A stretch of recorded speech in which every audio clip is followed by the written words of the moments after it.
often to Meryton with your sisters? Quite often. When you met us the other day, we were forming a new acquaintance, Mr. Wickham. Ah, George Wickham. He is blessed with the happy ability of making friends.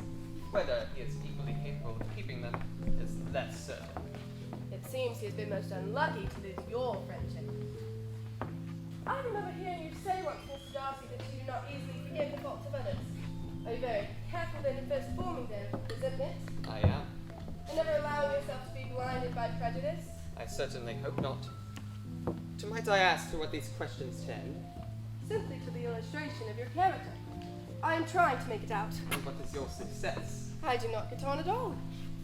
For I hear such different accounts of you as puzzle me exceedingly. Perhaps you should not attempt to sketch out my character at the present moment. But if I do not take your likeness now, I may never have another opportunity. I would by no means suspend any pleasure of yours. Good night, Miss Bennet. Let her be. You were too hasty, sir. You forget that I have not given an answer. Though I am honored by the compliments of your proposal, it would be impossible to accept. I know it is usual for young ladies to reject the addresses of the man they usually mean to accept.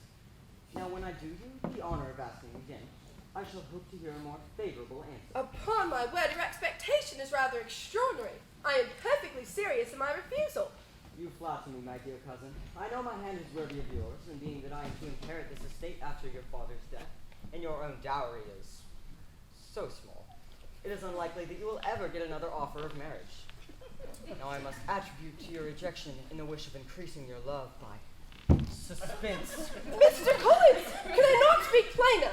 I will not marry you! You are uniformly charming. For days now I have been the least favored of my mother's children, and my father the very bane of her existence. For not an hour has passed without some allusion to the fact that I have ruined us all. Father, of course, bears it all with great amusement, and I as well. But Mr. Collins is true to his word. He has now left Longbourn and is now staying at Lucas Lodge.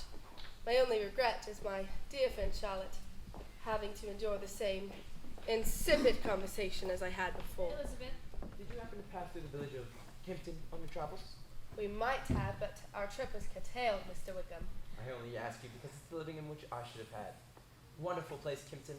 Excellent parsonage. Warm parish. Really?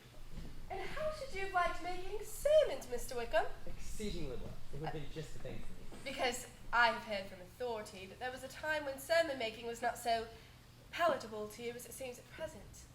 That you actually declared your resignation against taking orders and were reimbursed accordingly. Yes. Well, George, go and see to Mama in the farm. I am an absolute fool. How despicably have I acted?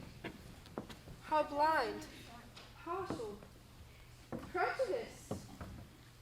Was I so taken by Wickham that I could have missed how eagerly he related his misfortunes? Was I so repulsed by Mr. Darcy's pride that I could have missed the falsehood in his slander?